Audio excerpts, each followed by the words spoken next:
Well, hello everyone. It is awesome to be with you. And it's a stunningly glorious day out here in beautiful British Columbia. That is the Okanagan Lake behind me. And of course, you know by now that I am a United States citizen and a Canadian citizen. And so I love both these countries. And so we cover news from Canada and the US. And mainly I've been talking about the church for the last few months. And so I'd like to begin by reading from my wonderful father's Bible. I miss him. He passed away, it's almost 4 years, 3.5 years ago. I can't believe it. I still remember. We were there when he passed. It was beautiful. We ushered him in, praying for him and music playing. It was absolutely glorious, but he loved this word. And this morning in my personal devotions, I went into Luke chapter 12, and I thought, I wonder what my dad thought was interesting in Luke 12. And you can see this page. He thought an awful lot was interesting. And so it does talk about being ready, and it talks about being ready for when the Lord returns. And so in verse 32, my dad has underlined these scriptures. Fear not, little flock, for it is your Father's good pleasure to give you the kingdom. Amen. It is the Father's good pleasure to give you the kingdom. Amen. All of it. In him we live and move and have our being. He is our God. He is our fortress, our deliverer. He is our peacemaker. He is our strength. And he gives us the kingdom. Sell that ye have and give alms. Provide yourselves bags which wax not old, a treasure in the heavens that fails not, where no thief approaches, neither moth corrupts. For where your treasure is, there will your heart be also.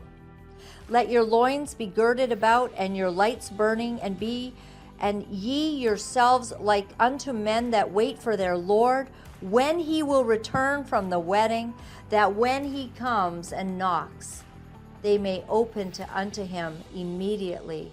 Blessed are those servants whom the Lord, when he comes, shall find watching. Verily I say unto you, and he shall gird himself and make them to sit down to meat, to eat, and will come forth and serve them.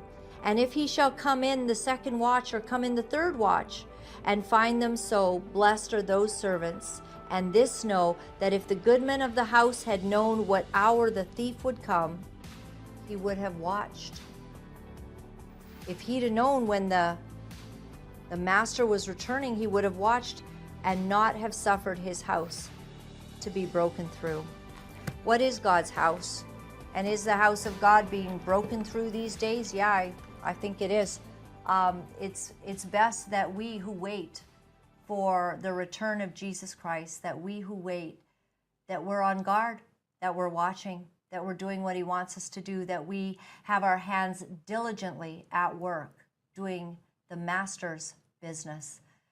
And it's so precious to me that he gives us the kingdom. Well, in light of yesterday's show, I just want to thank you for, some of you have written me. Some of you are pretty upset by what happened to Miss Denise Boggs' home, to the home that was that she was able to use for ministry, and that she felt had come to her from the Lord. And some of you have seen fit to want to inquire about how to help Miss Denise Boggs. And so we will absolutely send you that information to those that inquire. But she is at peace and at rest. She is an incredible person. And of course, I told you that we would like to have her on. I'm concerned about some of the things that are happening in the church at large. And people are told these days that if you ask too many questions, if you want to know what is happening, that perhaps you are not to inquire, you're not to ask these kinds of questions, you're to be silent and don't touch God's anointed, and be sure, of course, that you just, keep your business to yourself. And let the prophets and I guess the apostles do as they would like to do without question. And that is just not going to fly. It's not, because we are to test these things. And a wonderful person. So this gentleman is Kenyan, and he is a good friend. I'm going to put the share up, JT. He's a good friend of Jonathan and Susie's. And he's brilliant. He's just fantastic. I think he used to play football. And now he and his wife run this amazing coffee shop. And so many great things happen there. And you can find them in Dallas. But his name is Kenyan. And he wrote about this regarding not touching God's anointed. And I thought I'd share it with you. The right to safety, how David handled Saul's dysfunction. Saul threw his spear at David and tried to pin him to the wall. David jumped out of the way, so the spear missed him and stuck in the wall. That night, David ran away. Saul sent men to watch David's house. They stayed there all night. They were waiting to kill David. In the morning, but David's wife, Michal, warned him. She said, "You must run away tonight and save your life. If you don't, you will be killed tomorrow." And then Michal let David down out of a window, and he escaped and ran away. He said to his men, "The Lord forbid that I should do this thing to my Lord, the Lord's anointed, to put out my hand against him, seeing he is the Lord's anointed." That's found in 1 Samuel 24:6. Kenyon says, the scripture, "Don't touch the Lord's anointed," has been used in an abusive way to protect pastors and leaders from criticism and correction, where in the New Testament we are called to test the Spirit. However, what cannot be ignored is that this respect for the life of the king did not stop David from confronting Saul and accusing him of injustice and perversity in persecuting him without cause. David was not going to kill him, but he invoked God as judge against Saul in front of the whole army of Israel and openly asked God to punish Saul. David also told his allies that God himself would in due time kill Saul for his sins. And this was found in 1 Samuel 26:9-10. But David did not want to be the one to kill him. This, however, did not stop David from confronting him, invoking the justice and vengeance of the Lord against him, and handing him into the hands of the Lord so that he, in his time, would duly punish Saul for his sins. And so I want to say this, that a lot of people would say, don't say anything, just leave it in the hands of God, leave it in the hands of God. And I would say to you that we are God's hands and God's feet. And he does ask us, we are the lips that speak with the righteousness of Christ. We are the ones who God gives discernment, and we are to righteously divide the truth from the lies. We are to expose the evil works of darkness. And how else will God do that on this planet? God has put some parameters in place. He's not walking around visible. We don't hear his audible voice. I never have. Some people claim that they have it. I wish that I could hear the audible voice of God. It's never happened to me. But I do hear a whisper. I do hear his gentle nudging. I do hear his voice in the way that he has taught me to hear his voice. And when he tells me that I am to expose the wicked works of darkness, as he also speaks to every one of us, then we are to be obedient. And I'm just going to find this here, JT. This is one more from Kenyon. I hope that I put this up. Kenyon had two things that he had written. And if I don't see it here, then I'm going to grab it on my phone. Sometimes I get sidetracked, in the middle of doing something, and it never ends up being where it should be. Hang on one second. It's right here. Okay, so the second part of what Kenyon wrote.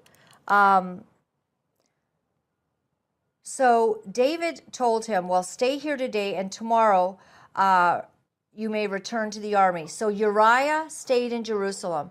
So Kenyon goes on to talk about Uriah's allegiance to David. So David did not want to touch God's anointed, yet David set up Uriah for his death. Do you remember Uriah, the husband of Bathsheba? Two different stories, and yet look at this. David arranges for Uriah's death. So the next morning, David wrote a letter to Joab and gave it to Uriah to deliver. The letter instructed Joab, station Uriah on the front lines where the battle is fiercest, then pull back so that he will be killed. David gives specific instructions that Uriah is to be taken out. And guess what? David literally has Uriah deliver the very letter that is given to Joab to give him instructions of his death.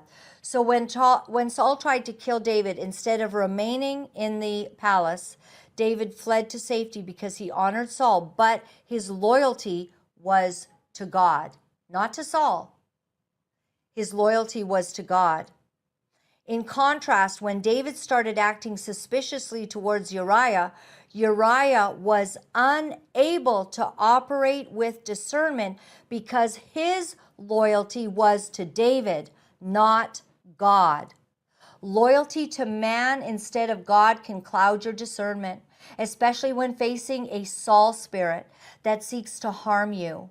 Many men and women with the heart of David have been severely wounded by the Sauls in their lives, who were meant to refine their character rather than to destroy their hope. If a Saul spirit is coming against you and threatening your calling, you have permission to seek safety and justice, but you do not have permission to seek revenge. Be cautious when you encounter an overemphasis on loyalty, whether to a person. You shall not ask these questions. You shall not go against me. You shall not speak against me. Touch not God's anointed.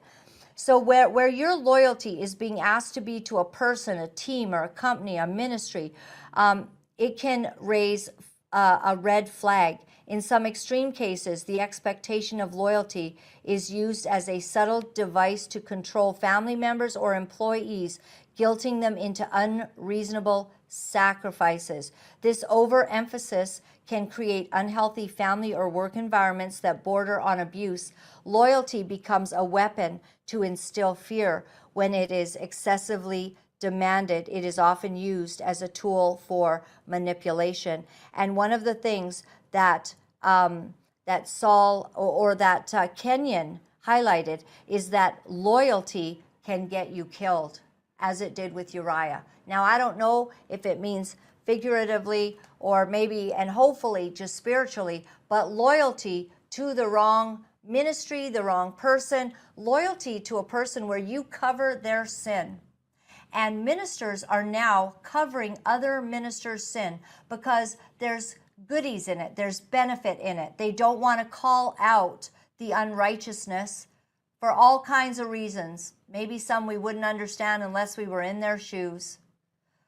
But when we have a dogged loyalty to a person and there comes a moment where sin is exposed and we don't want to have to deal with that, and we allow this loyalty to continue, it can actually bring harm back on yourselves, back on next generations. And I'll tell you, I have a great interview coming up with, another survivor of Kitimat regarding how they have to speak out because it's the next generation that needs to be saved. And the situation with Art Lucier has been growing. And I'm going to play a couple clips from the lawyers of the victims now bringing accusation of SA and very serious accusations against Art Lucier. And I'll play that in a moment. But first, basically, there is big news today as the conclave has selected the first ever U.S. Pope. And let's just take a look.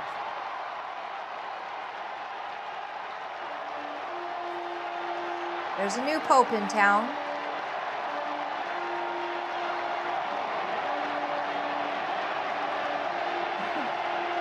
Okay.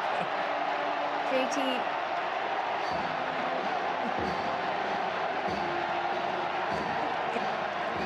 I just got totally set up on JT. Okay. I'm sorry.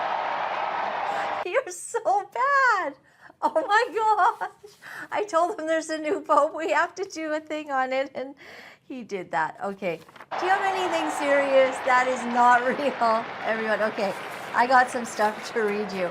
All right. Pope Leo, and I think this is the 14th, right, JT? Is it real? Is this real? Okay. You're so, oh, I'm going to get you and for that. All right. This is the real Pope. All right. So, his nationality, unbelievably, he's American, born in Chicago, Illinois on September 14th, 1955. Education, a graduate of Villanova University, a Catholic institution in Pennsylvania known for its Augustinian heritage. Missionary work, spent much of his career ministering in Peru, focusing on pastoral care and missionary outreach in Latin America. This experience shaped his emphasis on serving marginalized communities, apparently. And he's taken this name. Cardinal appointment elevated to cardinal by Pope Francis in 2023, reflecting his rising prominence in the church. And his theological orientation described as a moderate with conservative leanings on certain issues. Well, I hope he's real conservative, because we've kind of seen the liberal side of popedom, and we hope that we have a more conservative Pope, at least for my Catholic friends. I don't honor the Pope much. I'm not a big Pope celebrator. But I will say that, a lot of people listen to him, so I hope he's a man of God. I hope he loves the Lord. I hope that he honors God in all his ways and does not bring any more ill repute on the Catholics for some of the things that the last Pope did. It also says here that he is noted for opposing female deacons and holding traditional views on church doctrine, particularly regarding marriage and sexuality. So I'm assuming that he knows that marriage is between one man and one woman, and has biblical views on sexuality. And so that's a good thing. Historic milestone. As the first American Pope, his election is a landmark event breaking the European dominance of the papacy. It reflects the growing influence of the Americas in the global church. And so I'm happy about that, JT. So ridiculous. Okay.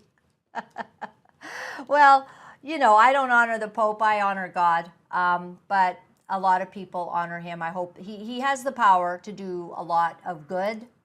He's been given power by man to do some things. And I hope he does very wonderful things and doesn't bring, wrong thinking to the Catholic Church.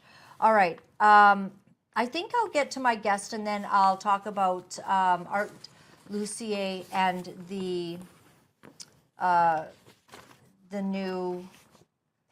court mandate that's been brought against him. We've got the lawyer that will be able to speak to it in a little bit. I'd like to play something before I bring on my guest today. We're going to be talking about Dr. Michael Brown, and we have had Londa Parker, and she does a new podcast. It's called Uncaged with Londa Parker, and she was there during the early years of Dr. Michael Brown. She has incredible insight into his journey, and so he has come out with a video basically highlighting his response. I'm going to play you a video of someone else and their perspective on Dr. Michael Brown's response, and then we're going to hear from Londa. Take a look. I am very much aware of the fact that in the body now there's kind of like a mini civil war over me. Some of you are really for me. Some of you are really against me. I want to make an appeal to you. Please don't divide over me. Unite around Jesus instead. Please don't lose friendships, relationships, ministry partnerships over me. Dr. Brown, you're 70 years old. Why don't you quietly retire? Why do you need to continue being a public figure? If you really cared about the way you're dividing people, you would step down. But you're doing the thing you always do, putting yourself forward as the expert who God has appointed to bring revival. By refusing to step down, you actually bring reproach. Please don't divide over me. Please step down. We are done with you. Wow. So that is what some people feel about Dr. Michael Brown and his ministry. I'm going to ask Londa Parker now to come on the show with us. And Londa, I just appreciate you so much. You're very courageous. And you've Thank actually, you. yeah, you've actually spoken out a lot because you were there. You actually witnessed Dr. Michael Brown with Sarah, as I remember it. You've had personal conversations with him. You have had his, phone number. You've been involved in this, and so I would love. Thank you, first of all, for coming on such short notice. But I see it's lighting up the internet. Everyone's talking about Yeah. Dr. Michael Brown today, and I'd love to get your perspective. I would love to share. There were just so many things in his statement, but first I just have to say I was sitting here and I was just having JT's Pope's favorite meal for dinner, you know,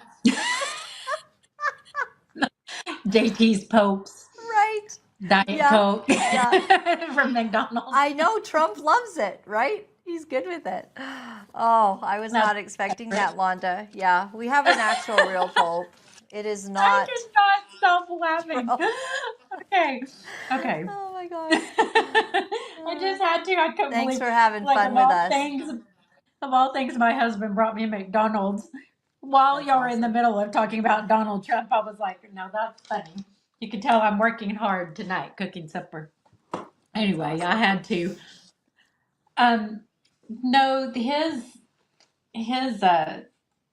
comments that he, for a first statement of coming back, were just, I wouldn't say shocking, not surprising, but I was hoping there would be a little bit more humility than what we saw.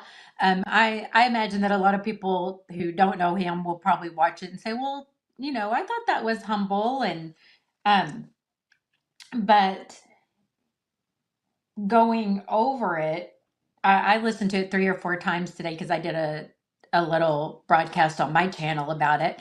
And I'm just, honestly, above all else, I guess I would say I'm just sad.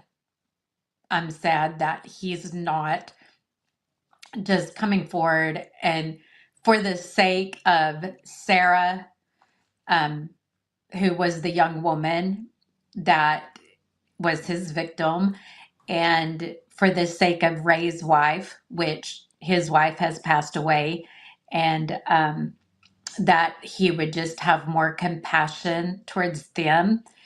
He did a lot of talking about himself and the way he feels and what has happened over the last few months, but really nothing towards the victims and how they've been hurt. Nothing towards, uh, you know, his missionaries who were out in the field, the people who adopted children from Haiti that he told them to, not address that, not to seek any legal aid for that, but to let it play out.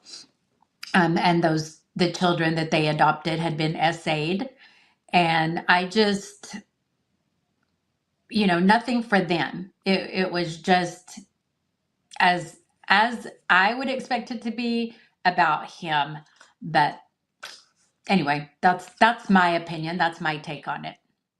Yeah, I appreciate that. And this is something that is showing up again and again and again in leaders who are, there's been indiscretions, to put it in the mildest form, and then out and out perverse sin, such as in, the essay of underage people, affairs, things like this. But Dr. Michael Brown, I mean,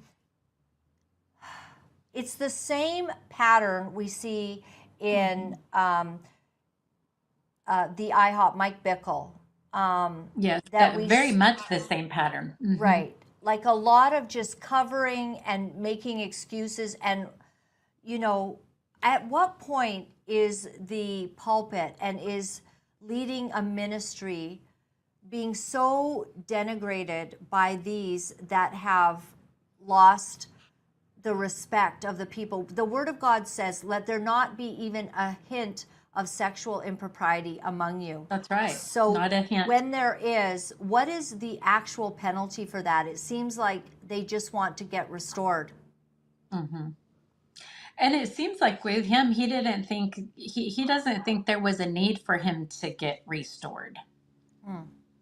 Because he's still, like, his point is he repented of a sinful soul tie with Ray's wife. That's what he calls the relationship he was in with Ray's wife, was a sinful soul tie, whatever that means. I guess it makes it sound more spiritual, you know.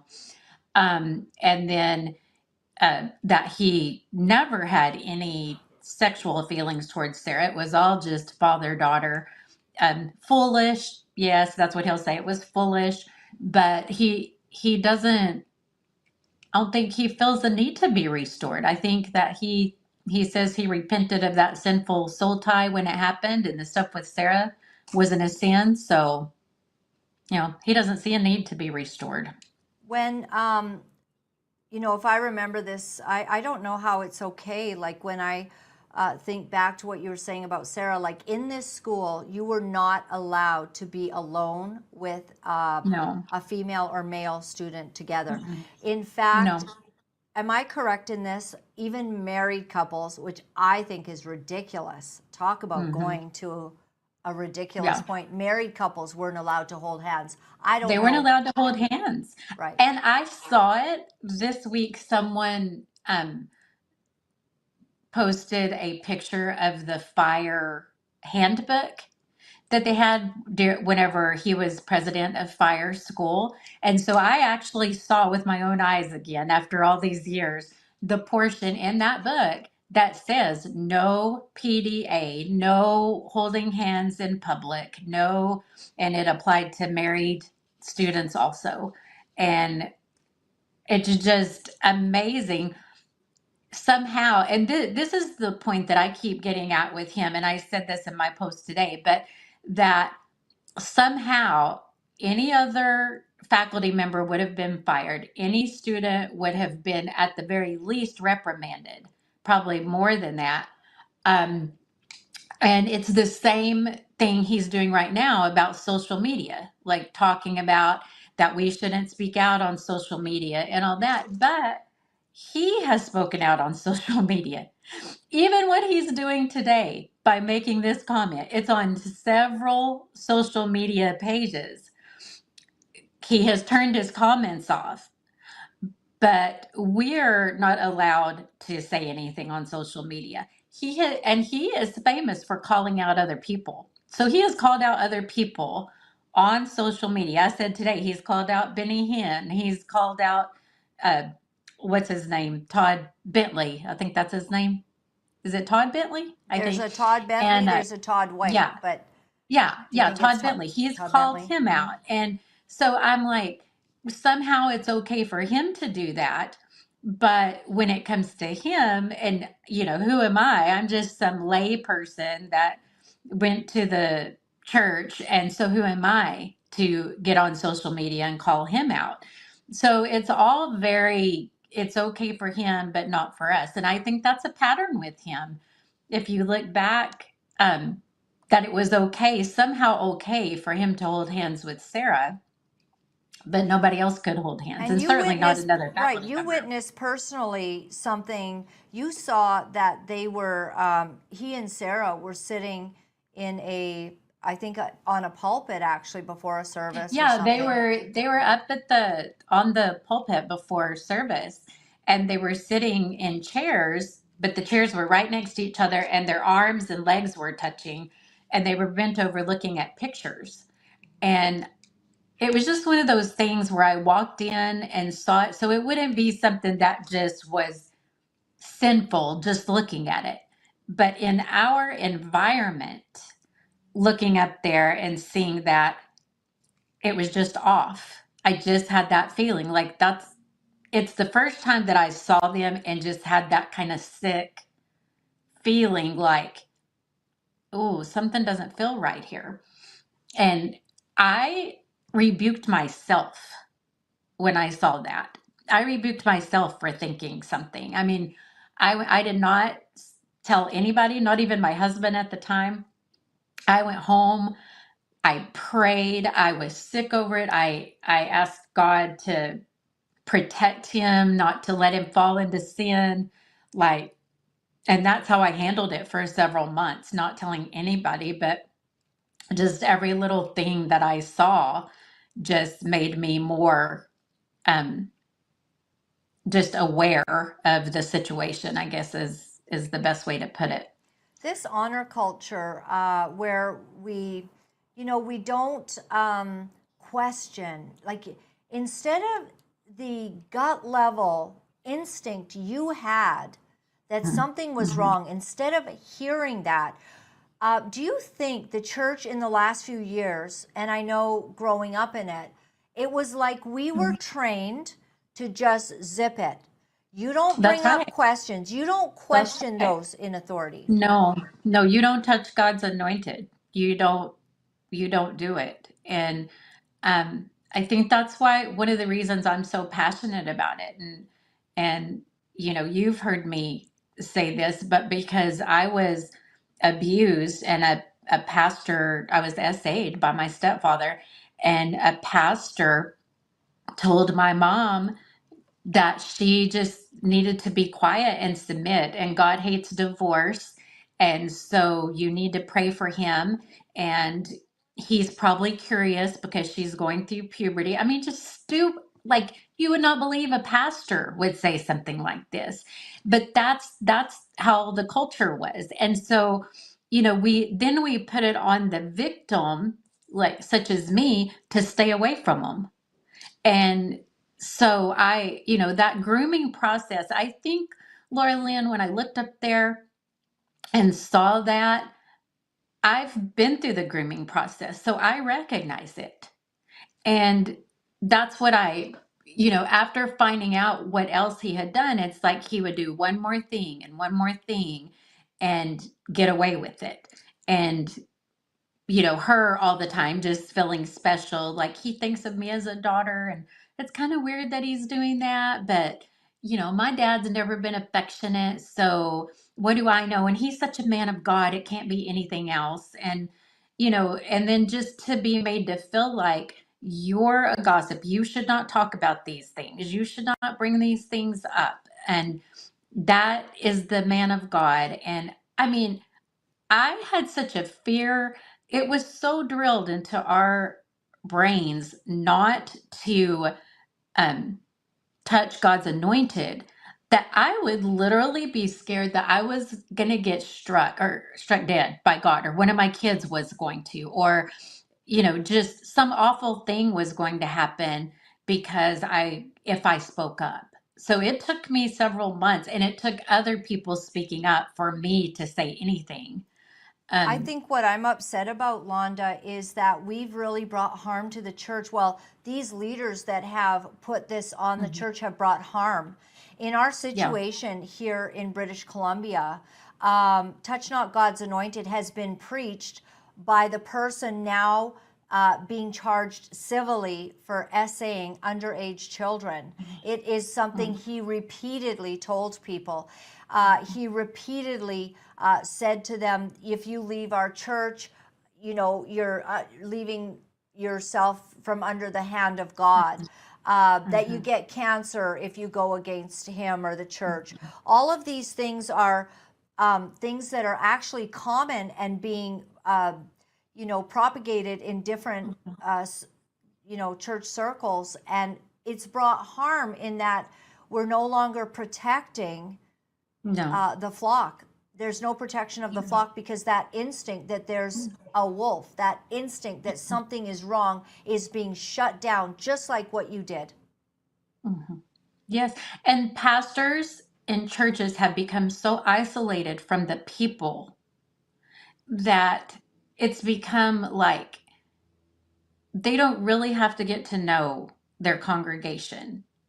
And it puts them in a very isolated place, almost like we've talked about Christian celebrity. And in their own little world, they're a celebrity, and it sets them up to be able to get away with these kinds of things. And even if they thought they would never do that, they become so isolated that it puts them in a position, and they're in a position of power, and they start getting to know one person, and it leads to stuff like this. And it's just rampant. And the way our system is set up is, it makes it easy for them. I'm wondering, like, what is the actual level of restoration that is acceptable? If a pastor Me has too. one affair, then do you get restored because you walk through forgiveness? If he does it again, oh dear, he's so sorry again. He's so gifted after all. He's, he has this gift to speak about the word and the Holy Spirit. He has this anointing, and if he does it again, and then if we find out, 10 years, 15 years ago, it was actually a minor, like when is enough enough? I agree. Yeah. We And I have don't made know the what, focus about restoring the pastor more than we have about helping victims. And they don't care it's about the upside down. victims. The No, not victims at all. can get shunned. They like them to disappear. Exactly. They're kicked out. No one knows what happens. It's my understanding, and I hope Sarah's okay today, but it's my understanding that she was pretty wrecked after what happened with. She ran from the Lord. Whenever she ran from fire, and I don't understand how he comes up with this scenario of making it sound like they had this nice dinner, they talked about everything, and then 8 months later, she left and moved away to Texas to be with a boyfriend. That whole scenario is a lie. They never had dinner, they never talked about it. She never had a discussion with Mike Brown and Nancy about that stuff. She fled. When she found that letter between Ray's wife and him, she realized that that was going to end up being her. And so she fled, and realizing that this quote man of God had did that, it wrecked her faith in the Lord. She ran away, and her faith in the Lord was restored from those of us who reached out to her through her connection with Ron Cantor, who's a man of God who spoke to her and believed her and went to bat for her. And that has brought her back to the Lord. She's receiving healing through all this. There's not a day that goes by that we're not in contact with her. And I say we because we have a small group of friends that have surrounded her. And we just all decided to surround her and to be a voice for her. And now she's speaking up for herself, and she's doing a really good job. She's not comfortable to be on camera at this point, but she's speaking up for herself, and she's amazing. She has a fire lit under her. She's not, I know Mike Brown has said that she has an offense against him and that she should have done Matthew 18, right? She's the one at fault. And actually, that's just false. That scripture is not referring to a victim. She should not have to sit with him and face him at all, unless she wants to. And this should be known through all church circles. It's getting more well known, but the Matthew 18, scriptures do not apply to victims, to pastor. You do not have to go and sit in front of your pastor who has sexually violated you. Yeah. Yes. Yeah. No. And so, but she has fully come back to the Lord. She is speaking out for others. She doesn't want this to happen to other people. She wants him to do the right thing and to have a model that somebody can look at and go, look, this was done correctly. And so she's very passionate, but she doesn't have a vendetta. She gets mad, as we all do. None of us were happy with that statement last night, but she's not out for vengeance. She doesn't think he should be in ministry. She knows him better than I do, right? But apparently his board thinks he is ready to just jump back in there. So that's what he's Right. going to do. He said last night at the end of his message, I can't wait to minister to all of you. So I'm just like, it's a real tone deafness, like completely deaf to what people are feeling and thinking. Does yes. it seem like, is the body of Christ having a, a final rising where they are unwilling to keep turning a blind eye to sexual sin or impropriety? It could even be financial, impropriety. Is it like we're rising and we're saying we just can't actually do this anymore? Our conscience are just so violated with what you've done. With, if anyone Yes. else does these kinds of sins, like you say, a teacher or whatever, they would be fired under Dr. Michael Brown and probably never Yes. allowed back. And probably under your former pastor, if somebody else had done those things, For they would sure. have been fired. Yes. Been fired. Or sometimes there's this other side of it where there's the restoration, because even in some of our circles, even look at Daystar, what happens at Daystar, the complete cover up of sexual assault. They would even pay people. They paid the chiropractor to just leave. They literally paid him a paycheck to leave after he assaulted Susie Lamb, and she came forward with that to put her name forward that something terrible had happened to her, and they paid him to leave. No, no police involvement or whatever. In our situation here in Canada, we had a young lady who was literally raped by another minister that travels with these guys in 2010, and it's still not dealt with. And they called it an affair. And then this young lady was also then referred to as a Jezebel, if you can imagine. And no one spoke to her anymore. Because imagine if you get up in front of a congregation and you say, this well-known minister, we're sorry to say he's had an affair with so-and-so, and we just want forgiveness and restoration for him, and everybody reach your hands forward and just bless this minister as we just want him to be restored. What will those people do to the young lady? They won't talk to her anymore. They're like, oh my gosh, you did this to this man, he gets all the attention, all the affirmation, all the restoration. And in fact, it was an absolute SA, an absolute violation of this young person. And people are beginning to jointly, in unanimous rising, say, we're done. And I wonder if it's because God's Spirit is just not able to tolerate it anymore. He's been so lenient, so patient. I think so. It's the whip that we've talked about. He's overturning the tables, and it's not just the money changers, it's the complete disregard. It's sad. Yes. And also, when Dr. Brown had such an egregious, it's amazing to me about the wives in these situations. The wives just cover and cover and cover. Do you have an explanation for it? Because it seems to me that there's something more to it, that maybe there's the love of the position, the power, and the money that they know will absolutely be lost. I would say the money for sure. And then just the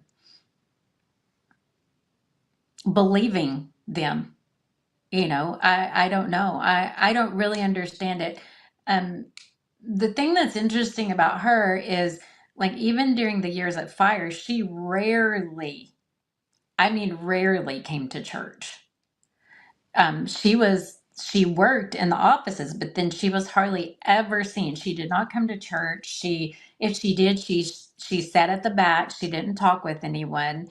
So it's just that, the power part of it, maybe being married to him, but it's a very strange dynamic. I don't understand it because it's not in my nature to be that way. So it's really hard for me to understand. I don't understand because it gets to be repeated offenses. In the case of Mike Bickle, I mean, it's just over the top. It's a hurricane Where of they end up offenses. Yeah. they honestly end up being complicit in it Yes. because, they're not speaking up for the victim either. And maybe it's easier to blame the other person, if you're not wanting to believe. I don't know. But I know in this case, he continually, I mean, even in the report, it was like, well, Sarah would hug me. And, my thought was like, and Mm-hmm. I mean, that means she was encouraging you to pat her bottom because she hugged you. Mm-hmm. And, with Ray's wife, he basically says, well, I, didn't ever want that note to get out because it would make her look bad. Like she was the one pursuing him. He was innocent. But that's not how it was. But, all I can think is maybe his wife believes that. I don't know. Right. I And have a Ray hard time was the thinking that that's husband. true. Yeah, Ray was the husband to the lady that Who's Dr. deceased Michael now. Brown had a real obsession with and was really pursuing, from what I understand. And I think he sort of admitted that, hasn't he? Yeah, he's admitted to the sinful soul tie. That's the one he had a sinful soul tie with. Okay. That sounds so much cleaner than Yeah, doesn't it though? that It's I a was nice way of lusting over putting a it. married woman and really Yeah. trying to get her Yeah. into. Yeah, that's a very nice way to put it. The investigator said that Mike Brown engaged in sexually abusive misconduct. That was the finding of the investigator. Sexually abusive misconduct. His elder board, and the statement they released, their finding is they changed the wording that the investigator put forth. They changed the wording to leadership misconduct. That's what they found him guilty of, leadership misconduct. Okay. So they completely changed the wording of it. And then that's when they said that he should be free to enter right back into ministry. So, that's the problem. We want to sanitize it. We want to clean it up. It's a sinful soul tie. It's, I don't even know what to say, Laura-Lynn. It's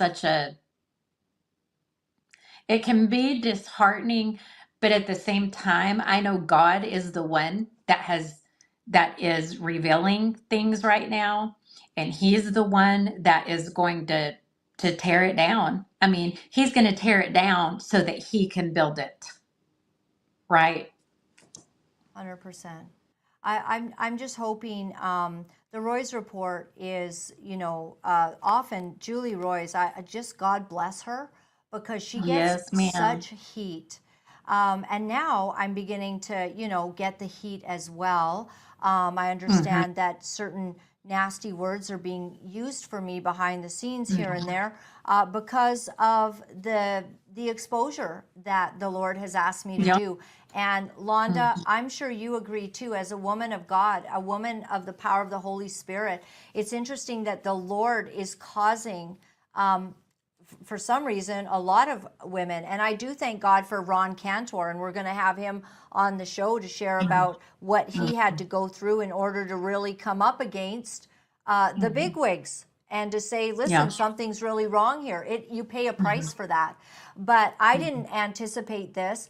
But I'll tell you, I just feel such a righteous anger inside of me because our generations, young people from the historically and now in the future will get affected by the church not cleaning up this nonsense. There should be That's a fear right. of the Lord in every elder, in every minister of the gospel of Jesus Christ, a Right. fear that if you act on your fleshly desire and your human instinct for sexuality, If you act on that and you betray the covenant that you made before God with your wife, and if you act indecently, you will lose your position. Yeah, That that's has to right. be there, or we just demean this position and the integrity of the Yes. pulpit. And that makes me think of, I just have such a desire to go into churches and be proactive and talk about how easy it is for these things to happen and how to prevent this and all of that kind of stuff. And I was speaking to a pastor about it, and he was like, "That sounds so good, Londa." But he said, "I think the majority of churches will say no to something like that because of how many pastors are corrupt." That was coming from a pastor that knows pastors all over this nation. Wow. So that's what we're looking at right now. It's literally an epidemic. An epidemic, that's the It word truly that is. was coming to my mind. And so this is what the Julie Roy's report is. And of course, this was from April 30th. So, it's, 5 days ago at least, well, seven days. Oh my Yeah. goodness. Oh my Yeah, goodness. time's It's flying. May 8th. The time is passing. I actually lost a whole day this week. I thought it was Thursday when it was Wednesday, and I told my husband we're going to a friend's house for dinner, so be prepared. And it wasn't. It was the wrong day. So Oh my it says goodness. here, massive breach of trust. Christian leaders demand retraction of a report exonerating Michael Brown. So what happens is these guys go in, and now this is Ron Cantor on the far right here. And then to the left is Joel Richardson. And he's a hero like Ron Cantor. I mean, those men they've really put their ministries on the line, speaking up the way they have, And which we is thank sad. them. Their ministries are on the line. Right, That's so wrong. right. So the accusations and counter accusations are ricocheting about charismatic circles after the release of an elders report that exonerated apologist Michael Brown this week. It effectively dampened a months-long investigation that concluded Brown engaged in sexually abusive misconduct. Meanwhile, some Brown supporters have taken to social media to toss the spirit of Jezebel. And Julie Royce knows this, that you're just nobody until you've been called a Jezebel. So Yeah, where does that's a right. badge of honor? Apparently Yeah. there's, you've got the Jezebel spirit if you're exposing darkness and evil. Yeah. Okay. Exactly. And they call it cancel culture accusations. And Brown's wife, Nancy, has spoken out publicly in support of her husband. For the first time since an investigation started, she called accusations against her husband vile. So, okay, which part, I wonder, which part is vile? When he's holding Sarah's hand and she's in the back of the vehicle, when he's meeting with her in parking lots in the middle of the night, when he has a lust for a married woman, and these accusations, these are what the accusations are, and in fact, they're true. So I just wonder, Absolutely. this is this wife syndrome of these bigwigs that become, like you say, they enable it. They're accomplices in these guys. And I think they get big paychecks. I mean, do you have any idea how much Dr. Michael Brown makes? Millions. Millions. I've seen a report recently. So the thing is, when you get to the point where you're a household name in North America in the Christian charismatic circles, you're making a lot of money. So who wants to give that up?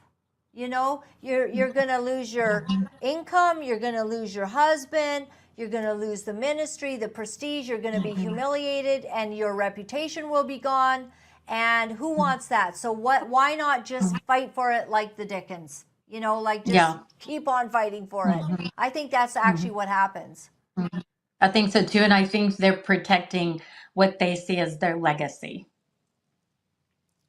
but not protecting it to the point of resisting temptation. Yeah. Yeah. So this says Brown, who now runs the North Carolina-based Line of Fire, was heading up the fire school of ministry in Pensacola, Florida at the time of the allegations. Ron Cantor, seen here, a whistleblower and president of Messianic-themed Shalanu TV. Am I saying that correctly? Posted on his website Wednesday a scathing 17-page rebuttal to the elders' report. Cantor listed what he called false statements and broken promises by the elders. And I'd like to address this before I let you go. And thank you for coming on such short notice, Londa. But you've already alluded to it. They are liars. These men who have sexual allegations are liars. Like, it's another fault. There's another layer of immorality and a lack of character, and that's in their inability to speak the truth and to cover and make it look like nothing.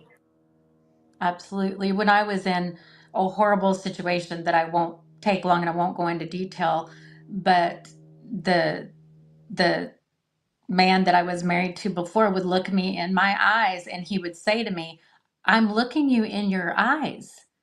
How could I be lying? I'm looking you in your eyes." And I remember feeling crazy that, well, that's true. That's true. But that is what they've been able to develop to be able to do, is to look you right in your eyes, look right into that camera like last night and not tell the truth and to lie. It's not just not telling the truth, it's lying. It's not a sinful soul tie. It's adultery of the heart. Whether you actually, consummated that relationship, it's adultery in your heart. And why not just say, do you know how many millions of people have been there and gone through that and done that? But you're continuing to cover it up and to throw other people under the bus and make them feel evil for speaking out. It's just a perpetual problem that's happening right now. And I'm encouraged. I'm not discouraged, even though I didn't like that statement. I'm encouraged because I think it's giving people the courage to speak out and you don't have to be silent anymore. And it's giving people like me, the courage to be a voice for someone else who can't speak out. One last thing I'd love you to give advice on and comment on, as someone who has had to be pretty public about your understanding. You had to kind of, you whistle blew, and you also really talked directly to him. What do you have to say to people? There's people in all kinds of places, churches across North America, actually aware of situations right now. What do you want to say to them? Well, first of all, as a pastor, if someone comes to you and they tell you that someone is molesting them or has attempted to molest them or to touch them in any way, and these people are underage, it is not up to you as a pastor to decide if the person is guilty or not. It is up to you as a pastor. You're a mandated reporter. You call the police, period. You don't mess with it yourself. You don't try to figure it out. And then you be there for that victim no matter what. You stand firm for them and you tell them they did the right thing by speaking out. I'm sorry, can you repeat the question again, Laura-Lynn? Oh yeah, no. Well, you were doing good, but speaking out, having that courage, right, to actually, Yes. if you know of a Don't situation, don't be afraid. Yeah. And if you know of a situation with the pastor that you like me, I wish I had immediately gone to one of our elders and spoken to them. If I didn't feel like I could get to Michael Brown to tell him, I wish I had done that and not second guess, because it's better. And I did, like, at one point I apologized to Michael Brown in the sense that I told him, this is years ago, I told him I should have come directly to you and addressed what I saw. And he said thank you. He didn't admit to anything. He just said thank you. But I think it's so important to stop being afraid to speak up. Even if you're wrong, you're wrong. But at least you are you have spoken up. trying to be authentic and bring. I would rather clarity. be authentic and speak Yes. up and be wrong than and yeah, don't go around gossiping about it and just, because it can turn into gossip, but don't be afraid to speak up. And if you know something is going on, you definitely speak up. You find someone to tell, find an elder, find a trusted person in the church that if it's your church, speak up. And if nothing's done, leave. Yeah. Do not stay in that situation. Do not stay in a church that will cover that up. It's wrong. Um, I just, people have got to get the courage. I think my biggest courage came when I finally was sitting in front of he and his wife all those years ago, whenever he told me that I didn't have the fruit of the spirit because love believes all things. And since I didn't believe him, I didn't have love. So I didn't have the fruit of the spirit. Right. The fear went away when I was looking him in the eyes and realizing this is the most ridiculous argument I have ever heard. I mean, to use that statement, and it's just like the fear of addressing it just went away. And I thought, what can happen? Like they won't want me to come back to church. Well, I don't really want to come back anyway. So, it's just so important to speak up and to um just not be a part of the culture that says to hide this and to cover it up. That's something that's been taught in Bible colleges, by the way, Wow. to cover one another's sins. So that's when I say there needs to be a reformation. It is from literally the educational system up needs to be reformed in how we deal with these situations and how we talk about it. And I do believe that every church should talk about it, should have a plan, and everyone should be informed of how we're going to deal with these kinds of situations. And if your pastor doesn't want to have those talks and doesn't want that kind of accountability to come to your church, then you're not in the right church. 100%. Amen. Thank you so much, Londa. Thank you for your courage and Thank you, Laura-Lynn. being an incredible voice. She is the podcaster on Uncaged with Londa Parker. Catch her on YouTube. Thank you, Londa, and we'll talk to you again. Thank you, Laura-Lynn. Thank you so bless. much. You're welcome. Bye. Bye-bye. I'm thinking of what Londa just said and about the courage it took for many of these stories that have been brought forward. It took courage for those young whistleblowers at Ohio Faith Life Church to actually see what was going on at Daystar, to see the strength of Jonathan and Susie, to come forward, to be telling the truth, the strength of the podcasters speaking the truth, lighting a bright, shining light of truth into the darkest corners of Christianity, the darkest corners of these mega ministries and organizations. And when that light shines and you see the evil that is there, that gives other people courage. And I'm very grateful for every single one of these folks. And then that courage inspired more courage. Here on this show, we've highlighted another, it's remotely related to Dr. Michael Brown, but he knew about the North American men that were harming and essaying the young boys and girls in a Haitian orphanage and the cover up there. So it's just absolutely astounding. May we all find our courage and our willingness to speak up and to stop allowing this to be prevalent. There was some people that are still thinking about coming forward, and they have a pastor who actually harms them as he prays for them. It's so sick. I'm so disturbed.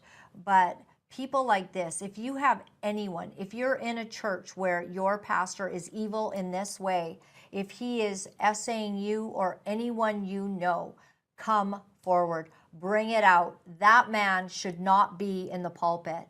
And we cannot afford the disrepute on the Church of the Living God, because it's vile and disgusting. And the Lord is sickened by what is happening. And he wants us to have the courage to speak up and to be his voice, his hands. in this hour to bring about his justice. And I think it's an important thing. So as you know, Art Lucier has been charged civilly, and he is being taken to task by two young, precious women. And Jasmine and Ayla have been named. They have put their name forward. And CBC released an article yesterday, and the lawyer was asked to respond to all of this. And so Morgan Chandler, the lawyer, actually speaks to the case. Take a listen. He positioned himself almost as a parental type figure. He provided mentorship and emotional support to these individuals, and really entered into a relationship where they relied upon him for a lot of the things that they weren't able to get, that you would typically get from a family relationship, from a parent figure. And he ultimately then did engage in what we say are grooming type behaviors, which is you select victims based on ease of access to them or their vulnerability. You emotionally separate them from other supports in their life by protecting them, by inviting them into your life and into your home.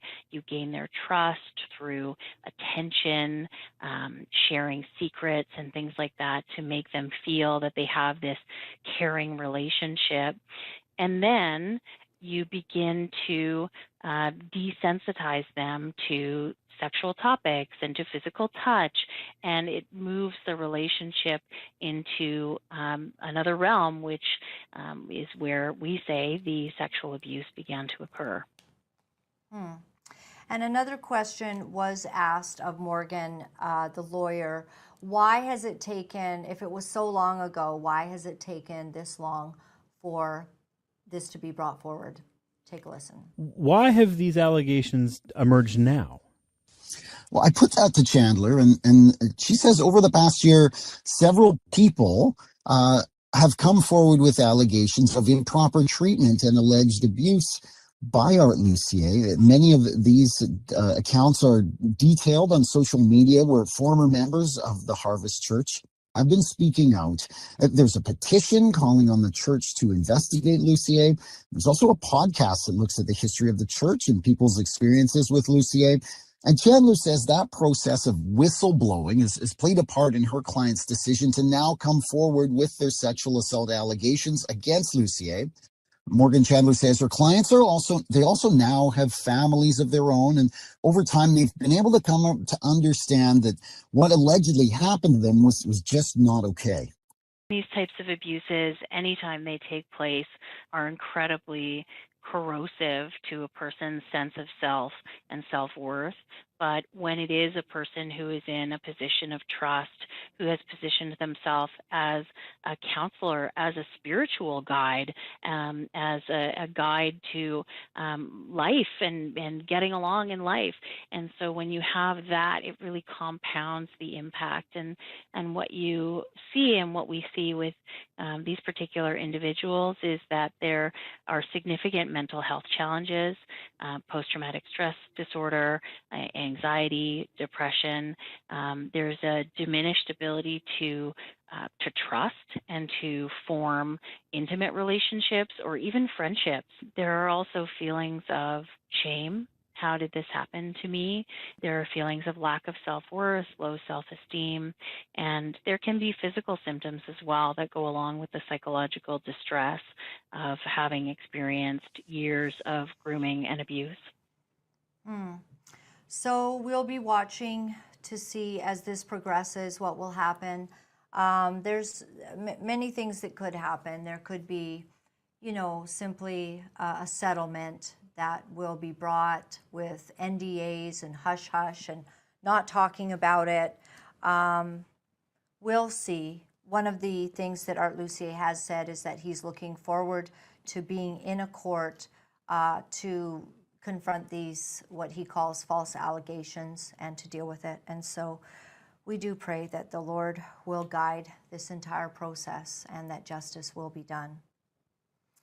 My website is Laura-Lynn.tv, and while we bring some pretty weighty topics, we believe that they have to be spoken about.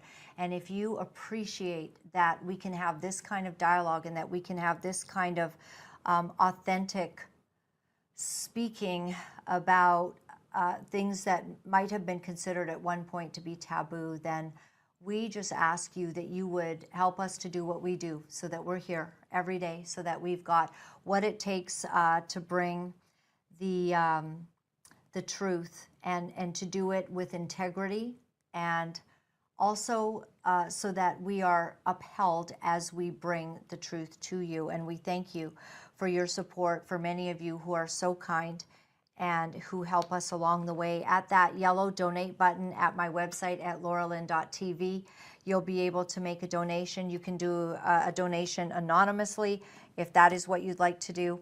You could also become a monthly partner or just a one-time donor. You can call us at 1-800-437-4356.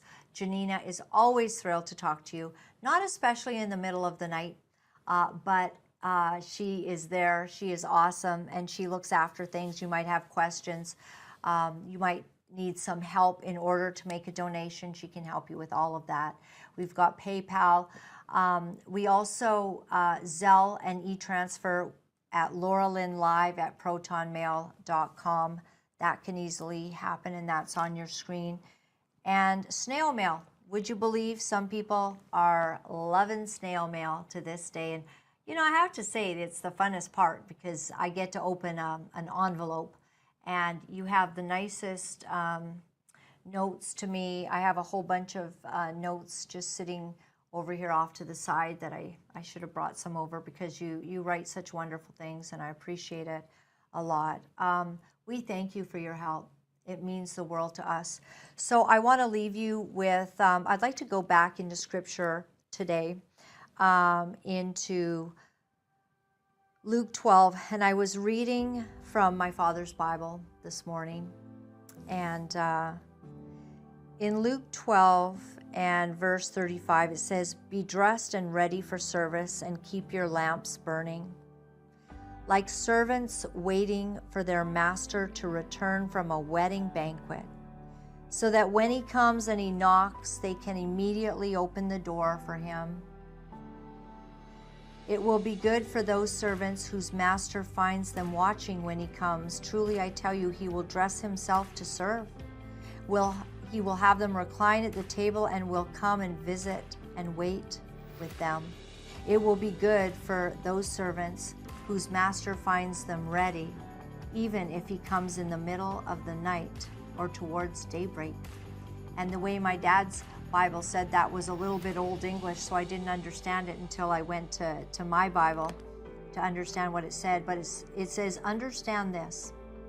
If the owner of the house had known at what time the thief was coming, he would not have let his house be broken into. You must also be ready, because the Son of Man will come at an hour when you do not expect him." And Peter asked, "Lord, are you telling this parable to us or to everyone?" Peter was always asking the most interesting questions. Can you imagine if your life had been that your soul landed in the body that was born at the time of Jesus, and you happened to be one of his disciples, and you were literally living in a time in history when the one and only begotten Son of God was sitting there in the flesh, and you got to ask him questions? Wow, that's what Peter got. So the Lord said to Peter, "Who then is the faithful and wise manager from the master, whom the master puts in charge of his servants to give them their food allowance at the proper time? It will be good for that servant whom the master finds doing so when he returns. But suppose the servant says to himself, 'My master is taking a long time in coming.'" Do you ever feel like, is this ever going to get really done, Lord? Are you coming back? Because the world looks so bad that we think it's kind of time. It would be a good time now. You know, I don't say that because, quite honestly, I think about those in my life that I'm not sure if they're ready for the return of the Lord. And I do pray that his mercy extends the time a little bit so that they would come to know him. It will be good for that servant whom the master finds doing so when he returns. Truly I tell you, he will put him in charge of all his possessions. So the Lord is saying that when he comes back and he finds you and me faithful, and we are day after day doing what it takes. Maybe you're a Sunday school teacher, maybe you're serving in that place where you don't feel a lot of accolades, but you're doing it as unto the Lord because the Lord has asked you to do this for this season. Maybe you're one who is just faithful to let your fellow man, even at a bus stop, maybe at the place you work, maybe when you're out at a rec center, to let someone know about how great God is. You're doing his work. You are going to be put in charge of more possessions. But suppose the servant says to himself, my master's taking a long time in coming, and then he begins to beat the other servants, both men and women, and to eat and drink and get drunk. The master of that servant will come on a day when he does not expect him, and at an hour when he is unaware. Be aware, everyone. Be ready. We don't know when it is. God bless. See you tomorrow. It's not easy to deliver the truth of what our sick world is doing, but for some of us, we feel that we have no choice.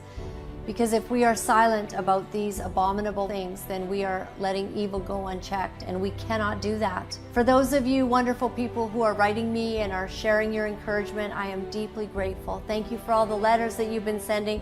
Thank you for the donations and the support. I found out that in order to speak the truth, you have to become very, very strong. If you would go to my website at www.lauralynn.tv, you'll find all of the ways that you can contact me. Remember, my friends, all is well. All is well. Thanks for joining me.